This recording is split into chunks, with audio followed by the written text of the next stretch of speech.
Hermanos, vamos a buscar Isaías 23, del 1 al 12.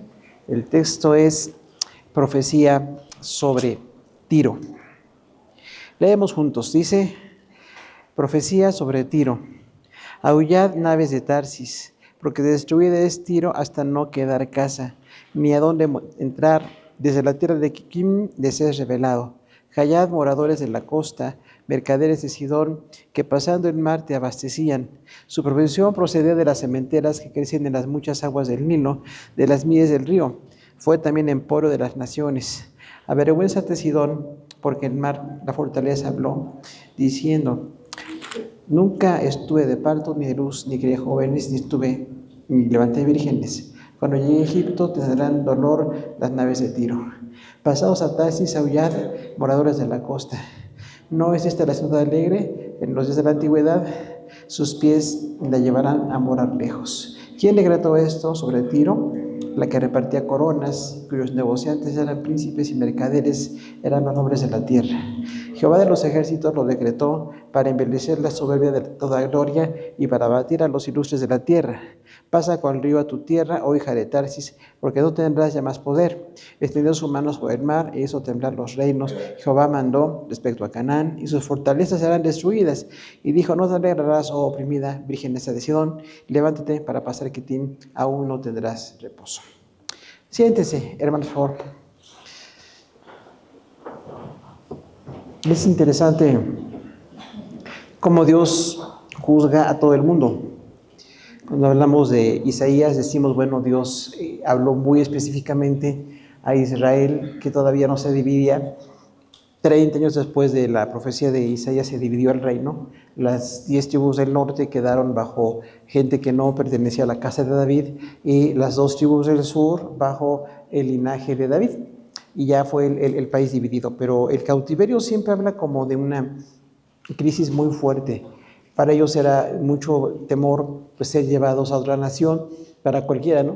Ser deportados, estar fuera de lo que ellos conocían como la casa de Dios o las cosas de Dios. Pero eran, por su dureza de corazón, nunca se arrepintieron, ¿no? Ni el norte ni el sur. Hubo pocas personas que realmente hayan sido leales a las cosas de Dios. Incluso de los hijos de David, de más o menos 20 reyes, 15 fueron malos. Nada más 5 hijos del linaje de David fueron buenos reyes. Pero ahora hablamos de Tiro. En su momento era importante, ¿no? Todos recordamos que Tiro y Sidón, los fenicios, tenían una cultura. Hay algo de arquitectura, de diseño, de columnas que estudiamos en historia. O sea, era importante. No era tan grande, aunque está todavía al norte de Israel, pero sí tenía un cierto poder en las cosas, pues cuanto había mucha cercanía con Judá, tenían algunos problemas políticos con ellos. Hay 7 referencias a Tiro en la Biblia. Tenemos la primera de ellas, Isaías 23:1, dice: aullad, naves de Tarsis, que es la que acabamos de leer, ¿no? La segunda es Ezequiel 26:3, yo estoy contra ti, oh Tiro. O sea, Dios sí habla de corregir del pecado de las naciones, y no una sola vez. A veces hubo varios mensajeros que trataron de llegar a Tiro. La tercera es Ezequiel 28:2, dice: el príncipe de Tiro, así ha dicho Jehová. O sea, Dios le habla al príncipe de este país para que se arrepintiera, ¿no?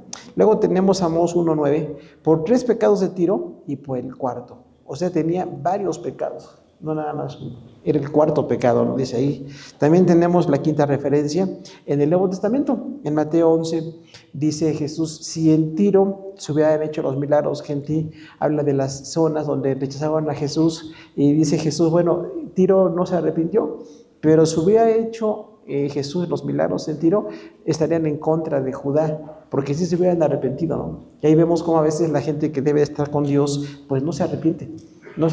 Y ahí dice Jesús, Tiro hubiera estado un poco más sensible que los judíos, ¿no? Tenemos la séptima referencia, Hechos 12:20. Dice: Herodes estaba enojado contra Tiro. Es un descendiente del rey Herodes. Y como estaban dentro del reino, muy cerca de Jerusalén, pues dice que no les abastecía. Y esto está ahí en Hechos, ¿no? Tenían un problema político con él. Y bueno, fue cuando le dijeron: voz de Dios y no de hombre. Y él se sintió un Dios y cayó muerto. ¿De acuerdo? Dice: consumido por gusanos. O sea, fue algo muy dramático ese juicio. Cuando el hombre se siente como un Dios, tiene que ser humillado. Luego, tenemos la séptima referencia en Hechos 21:3, dice que Pablo y su equipo navegaron hacia Siria. Cuando apresaron los judíos a Pablo, lo iban a llevar a juzgar en Jerusalén, iban en esas naves y llegaron a Tiro. Definitivamente algo predicaron también allí, y bueno, pues es como la historia de un país muy antiguo, ¿no? De hecho sigue siendo parte de la historia de Tiro, y vemos ahí cómo Dios, pues en su misericordia, les envió mensajes para que se arrepintieran. Tenemos entonces dos profecías sobre Tiro en este pasaje, y vamos a hablar. La primera de ellas es pobreza. Va a haber pobreza. 23, de 1 al 4, dice: profecía sobre Tiro. Aullad naves de Tarsis, porque destruiréis Tiro hasta no quedar casa ni donde entrar. Desde la tierra de Quitim les es revelado. Entonces tenemos aquí que no era el país importante en ese momento, ni siquiera muy enemigos de Israel, pero de todos modos Dios les advierte que se tienen que arrepentir. Dios siempre nos llama al arrepentimiento. Entonces le llama al arrepentimiento, ¿no? Dice que los fenicios tenían una actividad comercial muy importante, incluso hacia Tarsis. Tarsis es el sureste de España, definitivamente, ¿no? O sea, hasta Europa llegaba su emporio comercial, pero dice que no se habían arrepentido delante de Dios. De la tierra de Quitim es Chipre. Quitim aquí es Chipre. Y dice: desde la tierra de Quitim les es revelado. O sea, Dios le habla, el Dios de Judá y de Israel le habla a Tiro desde Quitim, decíamos que es Chipre, y también desde las naves. O sea, tenía que ver como un mensaje de arrepentimiento a un país que prosperaba. Y a veces la gente que prospera no siente que pueda venir el juicio de Dios. Se sienten seguros con el comercio y no están atentos a lo que Dios quiere hacer con ellos. Luego dice el 23:2: callad, moradores de la costa, mercaderes de Sidón, que pasando el mar te abastecían. O sea, callad es como una disciplina. ¿Sabe que Dios va a callar al mundo, hermano? ¿Usted quisiera que Dios callara a alguien en este momento? A veces, ¿no? Bueno, dice ahí: callad, morador. O sea, es el juicio de Dios. Como callad es que no pueden estar en contra de lo que Dios diga. Cuando Dios juzgue, todos van a callar. Nadie puede decir nada.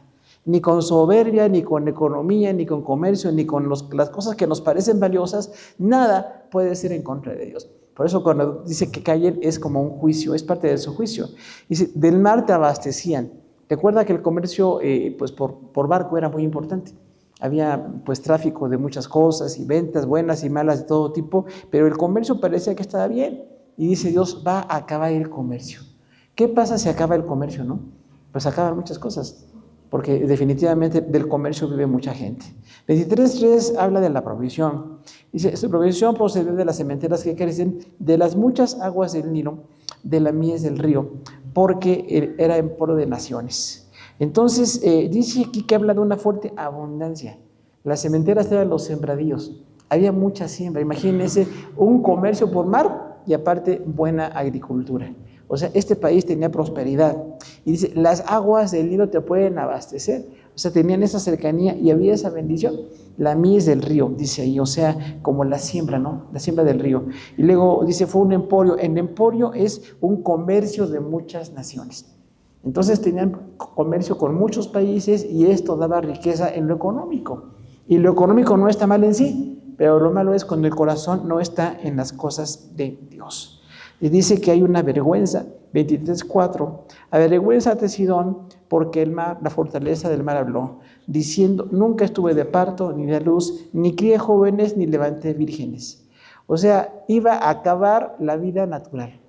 La vida natural de las personas es pues nacer, crecer, reproducirse y morir. Pero dice aquí: ustedes no van a levantar vírgenes, o sea, no van a levantar jovencitas, ni van a crear jóvenes. Va a acabar el proceso natural de su vida porque no se arrepintieron. Y viene una fuerte vergüenza. Recuerde que el pecado parece muy atractivo, parece pues muy gratificante, pero al final trae vergüenza. Todo pecado al final trae vergüenza, porque no es algo en lo que Dios está como estableciendo para nuestra vida, ¿no? ¿Y qué tal no levantar a la siguiente generación? Definitivamente nos deja como un límite, ¿no? Como que esa generación fue cortada. Y aunque el país de Tiro siguió hasta el día de hoy, pero bueno, en ese momento vino fuertemente el juicio de Dios contra ellos. Y luego ahí tenemos las reacciones de la gente en cuanto al juicio de Dios. Si Dios va a juzgar, hay que arrepentirnos hoy. Y arrepentirnos es muchas cosas. Dejarla toda la maldad. Ya no coincidir con lo que Dios no coincide. Ya no estar de acuerdo con cosas que a la gente le parecen buenas, pero que Dios reprueba. Entonces dice aquí claramente la palabra, bueno, la reacción de ustedes, ¿cuál tiene que ser? Los de Tiro ya vemos que hubo varias ocasiones en que profetas llegaron y no hicieron caso. Sin embargo, hermanos, somos exactamente igual. Porque muchas veces Dios ha hablado, ha bendecido, ha decretado y nosotros no queremos escuchar. Y no queremos ese cambio, ¿no? Entonces es importantísimo que hagamos el cambio, porque Dios verdaderamente en su tiempo va a juzgar. La gente a veces parece estar muy ajena al juicio, pero el juicio va a llegar. Dice que también, bueno, la orden de Dios de silencio es porque de verdad hay que quedarse callado ante el juicio de Dios. Solamente los muy insensatos nos atrevemos a alegar contra Dios. Imagínese nada más, ¿no? Si Dios dice, ya cállate, se acabó tu tiempo, no te arrepentiste, y que la gente empiece a discutir, hay mucha gente, ¿no? Que no quiere que nadie le diga nada. Sin embargo, Dios es el juez, nuestro Creador dice que nos llama al arrepentimiento. Y mucho más, en el Nuevo Testamento con Jesús, hermano, el llamamiento al arrepentimiento está dado. Dios quiere que usted se arrepienta. Dios quiere que usted cambie. Dios le quiere bendecir, le quiere sustentar, pero es importante la decisión de estar pues obedeciendo a la voz del Señor. ¿Y qué tal cuando perdemos las cosas que nos parecen valiosas, ¿no? Para Tiro pues hay el comercio, ya dijimos por mar y por siembra, pero muchas personas hoy tienen incluso prosperidad. Hay gente que prospera en muchas cosas, millonarios, gente que tiene comercios, como dice aquí Emporio, ¿no? Comercio de muchas naciones se da, pero eso no es la certeza de la vida. La certeza de la vida viene cuando nosotros estamos en las cosas de Dios. Y no es que no se pueda enriquecer. Si la gente se enriquece y tiene prosperidad, qué bueno, pero que la prosperidad no nos apartemos de las cosas de Dios. Porque muchos tenemos esa ilusión en el corazón y decimos, si yo tuviera dinero, si yo tuviera recursos, si yo tuviera esto, hermano, si no tenemos más, pues es porque no lo podemos manejar. No tenemos la madurez y la bendición para madurar. Quienes tienen prosperidad, qué bueno, pero que no se aparten de las cosas de Dios. Porque es muy común en el corazón de la gente que cuando hay prosperidad ya no están en las cosas de Dios. ¿Usted conoce gente que prospera y ya no va a su iglesia? No voltee a ver a nadie, por favor, ahorita, pero hay gente que no va. Ay, es que tengo un viaje, me salió esto, me salió aquello. Nos salen muchas cosas, pero nunca tiene que ser el día de Dios. Nunca tienen que ser las cosas cuando nosotros estábamos dedicados a estar consagrados, ¿no? Igual la prosperidad ya no hay tiempo para orar. Ya no hay tiempo para estar en las cosas de Dios porque hay muchas actividades y muchos compromisos, ¿no? Entonces tenemos que tener mucho cuidado con eso y realmente decir, bueno, Señor, si me prosperas, que yo viva a la medida de mi prosperidad con más consagración. Si Dios me da más economía, más bendición, más negocios o lo que sea, que eso vaya a la par de que yo esté más entregado a las cosas de Dios. Porque realmente no debo de estar separado de, si Dios me da, yo no quiero apartarme. Ahora, perder lo básico es muy fuerte, ¿no? Dice, van a perder su comercio y sus alimentos. Oiga, hermano, ¿se quejó usted de la comida hoy? Es la segunda vez que lo decimos, en este día. Porque hay mucha gente que se queja de todo. Ya no quiere nada. Hermano, hay que agradecer por lo que tenemos. Cuando no tenemos ni siquiera comida, ¿qué tal? Empezamos a desmayarnos, ¿no? Y algunos que somos histriónicos hasta hacemos el aspaviento. ¿Qué está peor, Miminsky o Soponcio? Le hacemos una exégesis en griego a las palabras. Soponcio, Viminsky, ¿cuál otro es el otro? Bueno, pues imagínense, no se desmaye. Realmente hay que agradecer lo que tenemos, ¿no? ¿Y qué tal que ya tengamos más gratitud con la esposa o con el esposo por lo que tenemos en la mesa? Hay gente que siempre se queja, ¿no? No me gusta esto. Ya sabes que yo soy... Hay muchas cosas hoy, ¿no? Que no comen esto, que veganos, que no sé cuántos. Hermano, está bien, es su decisión, pero agradezca lo que tiene hoy. Y a su preciosa esposa, a la mamá, a la abuelita, quien cocina en la casa, digámosle gracias. Gracias por lo que hiciste, por el trabajo. Oye, es un trabajar cocinar, ¿no? Nada más los que no tienen ni sazón no saben. Pero es un trabajar. Y hay que estar ahí preparando y comprando y limpiando y todos los detalles que hay, ¿no? Entonces, agradezca lo que tiene. Ahora, si tiene la bendición de comer lo que más le gusta, qué bueno. Pero cuando no, de todos modos, cómaselo. De todos modos, cómaselo. Otra vez, no sé si las risas fueron buenas o malas, hermano, pero hay que comer. Qué bueno que tenemos esto, ¿no? Hay la bendición de que las cosas estén así. Porque las consecuencias de no arrepentirse son 3. vergüenza, pérdidas y muerte. Fíjese, no es cualquier cosa, ¿eh? El no arrepentirse va a traer siempre vergüenza. Hermano, hay que avergonzarnos por nuestro pecado. Porque si nos seguimos deleitando, si seguimos como presumiendo eso, entonces no tenemos vergüenza. ¿Sabe por qué aquí no usamos el testimonio como predicación? Porque es la palabra lo que predicamos, no nuestro testimonio. Mucha gente hace su testimonio y se luce, ¿no? Como si estaba mi esposa hace unas semanas, ay, el testimonio es larguísimo, le pegué a la esposa y fui malo, y al final llegué a Cristo rápido. O sea, no dijo las cosas buenas. Entonces, ¿es para gloria de Dios o gloria del diablo, hermano? Eso, porque no sabemos, ¿no? Más bien, me gozo en la palabra, predico en la palabra. Si quiere dar testimonio, que sea breve, por favor. Y acuérdese, no tan largo que alguien se muera. Porque hay gente que habla largo, siempre, largo, escribe largo, habla largo, duerme largo, habla largo cuando se duerme. Y no es el momento, ¿no? Tenemos que dar el tiempo y las cosas para que las cosas sean de bendición. Mi pecado me avergüenza. Ya no quiero lucirlo, ya no quiero decir, ya no quiero estar. De hecho, tenemos incluso que llegar a odiar el pecado. ¿Dios odia o no odia, hermano? Dios odia el pecado. Vea cuántas veces Dios aborrece el pecado. O sea, si Dios lo odia, ¿por qué yo lo voy a amar? Que lo practiqué, que me fue así muy gratificante a la carne, está mal, pero ya me tengo que avergonzar del pecado en que viví. Y ahora me digo arrepentido. Vienen pérdidas. El pecado siempre nos lleva a tener pérdidas. Porque la bendición que Dios nos da incluso en lo económico, en la familiar, viene con muchas consecuencias. El pecado nos rompe la paz, nos rompe la armonía, nos rompe la bendición de estar juntos. Qué importantísimo es que nosotros todos los días digamos, Señor, gracias por la familia que tengo. Por mi esposa, mi esposo, mis hijos, los que tienen nietos, ¿no? Pericos y perros, bueno, allá sabrán ustedes. Pero es importantísimo, hermano, agradecer al Señor. Porque el pecado trae muchas pérdidas. Así es de que si usted tiene hoy un hogar completo, dele gracias a Dios. Porque el Señor le ha sustentado, le ha bendecido. Entonces no estemos así con esa, pues como afición por las cosas que nos pueden traer grandes costos, como le pasó a Tiro, ¿no? Que no se arrepintieron. La segunda profecía sobre Tiro es tristeza. El pecado y la maldad siempre traerá como consecuencia también tristeza.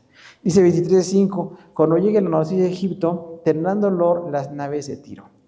O sea, estos grandes comerciantes, imagínense Egipto, un imperio poderosísimo por cientos de años, ¿no? ¿Cuántas dinastías tienen? Todo eso. Bueno, este poderoso también va al juicio de Dios. Tanto que hoy Egipto ya no es nada comparado con lo que fue. Entonces dice ahí, bueno, la noticia del juicio de Dios va a llegar a Egipto. Y también las naves de Tiro. Recuerde que estaban muy en la costa y las naves parecían pues, prosperidad, bendición, ¿no? Parece que los mares siempre tienen algún comercio, alguna cuestión de riqueza, de pesca, de todo eso. Bueno, va a llegar una noticia de que se van a acabar esas cosas. Muchas naciones se van a afectar. ¿Cuántas naciones se van a afectar, hermanos? Todas. Todas las naciones, aunque ahorita no lo puedan creer, se van a afectar por el juicio de Dios. En su tiempo va a juzgar, en su tiempo decreta y determina las cosas y va a haber noticias de mal, de escasez y de pobreza. El 23 hay una invitación, dice, pasaos a Tarsis, aullad moradores de la costa.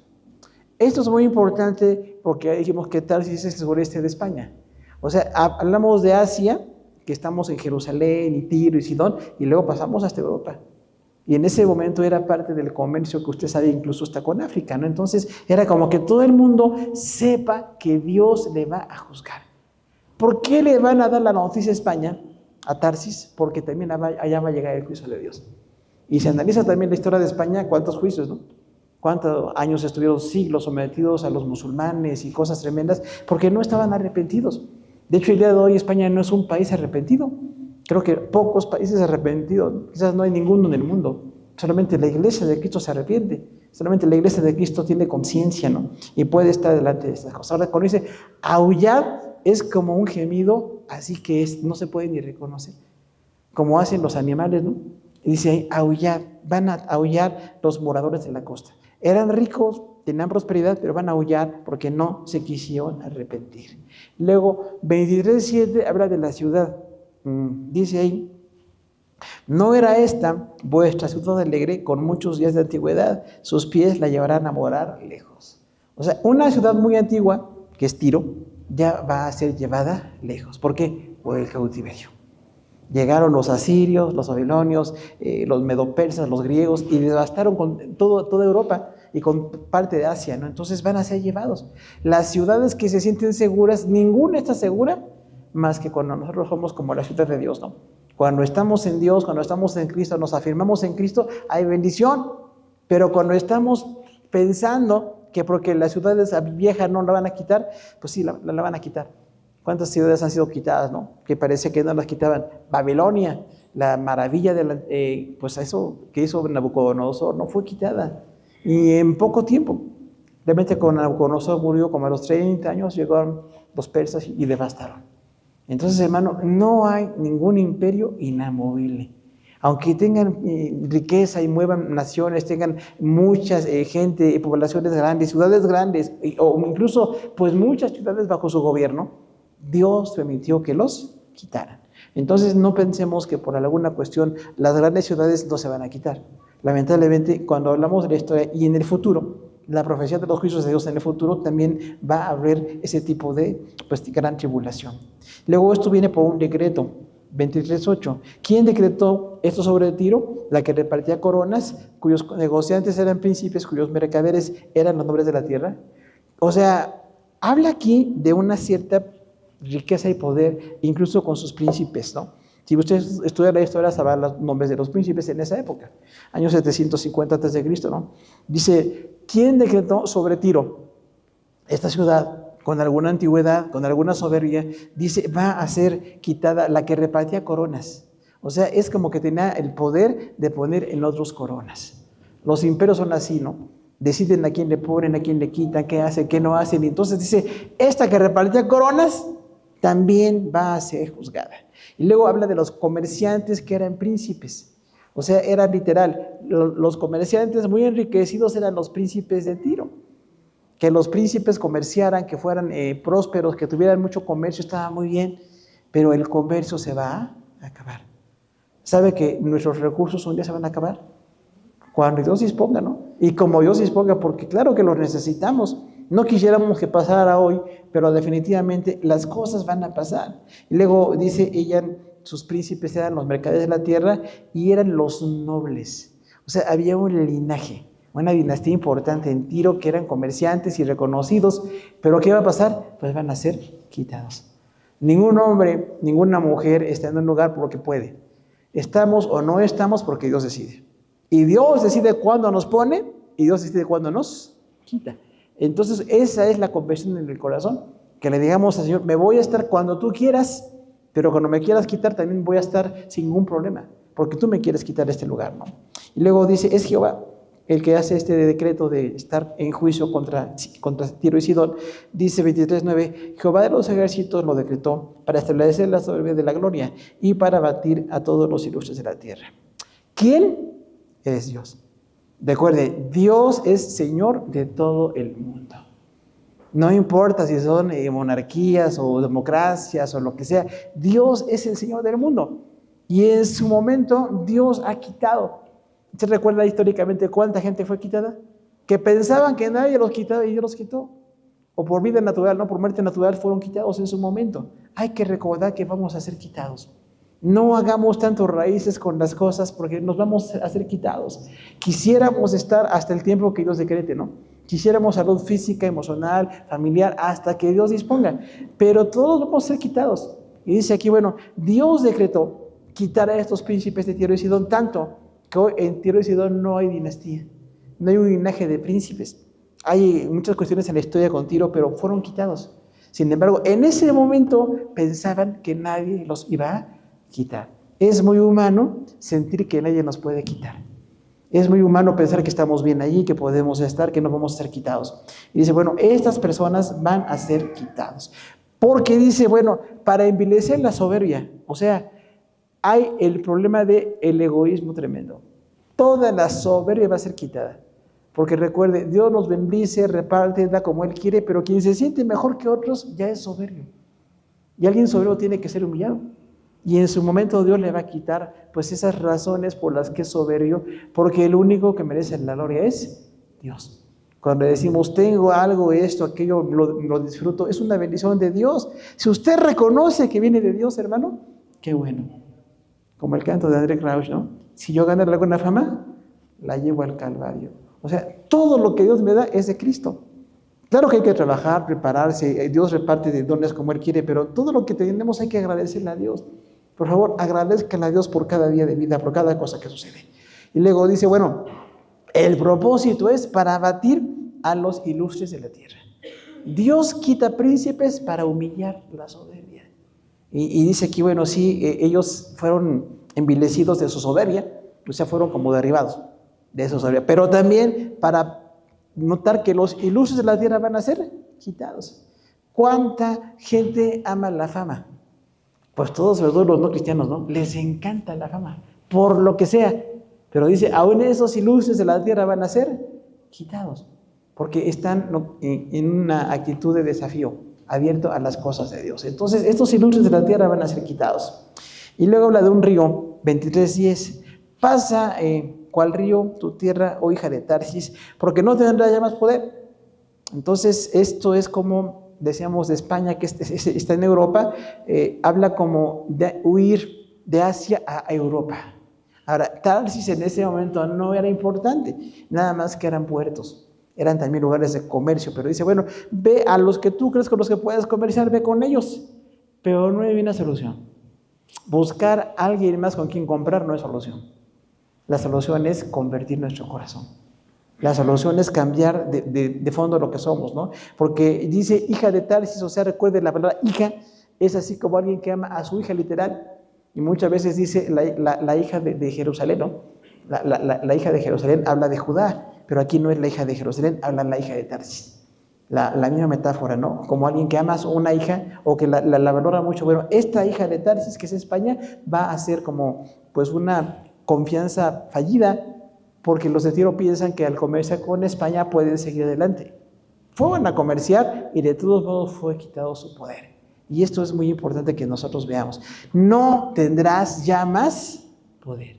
Entonces, este emporio, en ese momento, este lugar donde había comercio, el poder les iba a ser quitado. Cuando Dios decreta, quita el poder. Entonces es importantísimo que estemos dispuestos a que nos quite el poder que nosotros pensamos que tenemos. 23:11. Extendió su mano sobre el mar hasta hizo temblar los reinos. Jehová mandó respecto a Canaán que estas fortalezas son destruidas. O sea, otra vez hacia Canaán. Dice, extendió la mano sobre el mar. ¿Quién? Dios. Dios juzga no directamente el mar, sino así como simbólicamente. Como el mar es tan grande y está en todo el mundo, inunda, dice, bueno, así va a ser el juicio de Dios. Como si Dios dijera que el mar fuera el medio para llevar un juicio.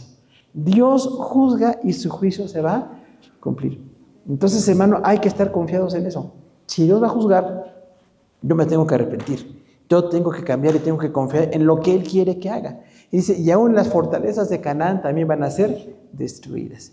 Y ahí en Canaán estaba Judá. Y ahí en Canaán estaban varios países, ¿no? Los palestinos, hoy eran filisteos en ese tiempo, ¿no? Los de Edom también, había muchas naciones ahí, idólatras todas, y dice Dios, van a ser quitados. Dios extiende su mano y va a quitar las naciones. Luego viene por el juicio, 23:12, y dijo, no te alegrarás más, oh oprimida hija de Sidón, levántate para pasar a Kitim, y aún allí no tendrás reposo. O sea, el buscar soluciones sin arrepentimiento no nos lleva a nada. Porque muchas personas tienen esa reacción, ¿no? A ver si cambio de colonia, voy a cambiar el perfume, voy a cambiar esto. Pues no, o sea, si no cambio el corazón, no sirve de nada. Cambia las cosas externas, ¿no? Y dice, no te alegrarás más. O sea, había alegría en esta ciudad. Y acabó. ¿Por qué? Porque no se quisieron arrepentir. Si queremos tener alegría, hermanos, hay que ir arrepentidos. Vivir como arrepentidos delante de Dios para que las cosas funcionen como Él quiere. Y otra vez, Kitim es Chipre, levántate Chipre. No estaba Chipre en ese momento, pero ellos pensaban que comerciando con Chipre tenían pues alguna prosperidad. Y se va a ser quitado también Chipre. No va a haber ese comercio que ustedes piensan, no va a haber las cosas como ustedes las desean. Y aún allí no tendrás reposo. Porque buscamos, decimos, pues en donde no hay conversión, en donde no hay la bendición de Dios y ahí no hay reposo. Porque el reposo viene cuando nos arrepentimos. Entonces viene una serie de lecciones aquí. Los imperios van a ser todos afectados. No importa cómo está la política económica ahorita, en el futuro va a suceder. Si ahorita surgiera el anticristo, imagínense nada más, ¿no? Empezaría a gobernar. ¿Y cuánta gente ya pide esto? Un gobernante mundial, un hombre poderoso, carismático, alguien que pueda resolver las cosas del color que sea. Bueno, se les va a conceder. Nada más que usted sabe que es fallido, porque los hombres siempre somos mentirosos. Somos limitados y fallamos. Y dice, bueno, el anticristo va a venir, pero no va a resolver. Incluso con los judíos, ¿se acuerdan? Que hará pacto con los judíos 3 años y medio, y los judíos piensan que es el Mesías, hasta que se dan cuenta de la abominación que comete, y entonces ya no quieren estar con él. Y entonces empieza una fuerte persecución, hasta que llegamos a la batalla de Armagedón. ¿Se acuerdan? Que ahí termina la gran tribulación, y después de Armagedón, 1000 años de reino perfecto de Jesús. Por eso decimos, el gobierno de Dios va a afectar a todas las naciones. ¿Quiere un buen gobernante? Lo va a tener. Jesús gobernando 1000 años desde Jerusalén. Maravilloso, ¿no? Entonces, hermano, hay que tener esa confianza. Porque toda la gente tiene ese anhelo de un gobernante bueno, que sí sea bueno. El bueno no va a pasar, ¿eh? Discúlpeme por su color o como usted está afiliado, no siento mucho, no funciona. El único bueno es Jesús. Y como decimos, si está revelado que va a gobernar en ese tiempo y va a tener vara de hierro, o sea, de veras va a ser fuerte. Y ya decimos, entonces la iglesia sí gobierna, no ahorita, ¿no? Por eso decíamos, ahorita no gobernamos nada. Ni nos reconocen como nada, ni tenemos política con nada. Y entre menos tengamos, mejor. Pero en ese tiempo habrá un gobierno perfecto, un justo que gobierne sobre la tierra. Nada más que estamos tan errados sin Dios que después del milenio hay otra revuelta. ¿Se acuerdan? ¿Cómo se llama la última? Para invitarlo a comer, hermano. Gog y Magog. Gog y Magog. Ahora, lo grave de esto es que no son los gobernantes. Problema somos nosotros. Porque Jesús gobernando todo ese tiempo, termina Armagedón, se dan cuenta de que los derrota el Señor en un momento, y bueno, hay una evidencia de derrota, y 1000 años gobierna Jesús, y al final se vuelven a rebelar. ¿El diablo participa? Pues sí participa. Recuerda que cuando acaba Armagedón, el diablo es atado 1000 años. ¿Se acuerdan? Otra vez Apocalipsis, un ángel fuerte lo ató 1000 años. Va a ser atado. De momento no está accionando, pero al acabar el milenio lo sueltan otra vez. Y dice, bueno, y entonces otra vez engaña a las naciones. Recuerda que es la contratación, ¿no? La palabra contratación es como algo económico, algo que de comercio, de beneficio mutuo. Parece que está muy bien, pero es con el diablo. Y es mejor ni compartir nada con el diablo, ¿no? Por eso decimos, no, nada que venga del mundo, de lo que no viene de Dios. Yo quiero las cosas, incluso ahorita, que haya bendición, prosperidad, salud, familia, hay que agradecerle a Dios. Pero en su momento, hermano, todas las cosas van a pasar. Y lo malo es que el hombre sin Dios sigue malo. Por eso entre el milenio, acá empieza el milenio y acá el milenio, son 2 revoluciones muy fuertes, aún en contra de Dios. Entonces más vale que nuestro corazón esté arrepentido, que le pidamos a Dios perdón, porque el juicio a las ciudades se va a dar. Amamos mucho nuestro gran país, ¿no? Lo amamos de verdad, quisiéramos mucha más bendición, y de hecho hay que estar orando por México siempre, todas las autoridades por todos los niveles, ¿no? Pero es importantísimo reconocer que todo esto, si no hay arrepentimiento, van a venir las consecuencias tremendas. La única manera en que la gente va a cambiar es arrepintiéndose. Le han preguntado, ¿qué hay que hacer para que cambie? Dígale, pues cambia tú. Cuando tu corazón cambia, las cosas mejoran. Si empiezas a seguir a Dios y empiezas a ver lo que Dios decreta, entonces tú cambias. No esperes que otros cambien. No esperes que sea político o social. Eres tú que tiene que cambiar. Y no en un futuro, hoy. Las personas que escuchan este mensaje, hoy tenemos que cambiar. Dios quiere y puede cambiar nuestro corazón. Cuando nuestro corazón cambia, hay paz, hay armonía. Hay nuevos derroteros, hay nuevas bendiciones. Entonces hay que estar con eso, para que estamos evitando el juicio de Dios. Y una cosa importante, no busque falsas soluciones.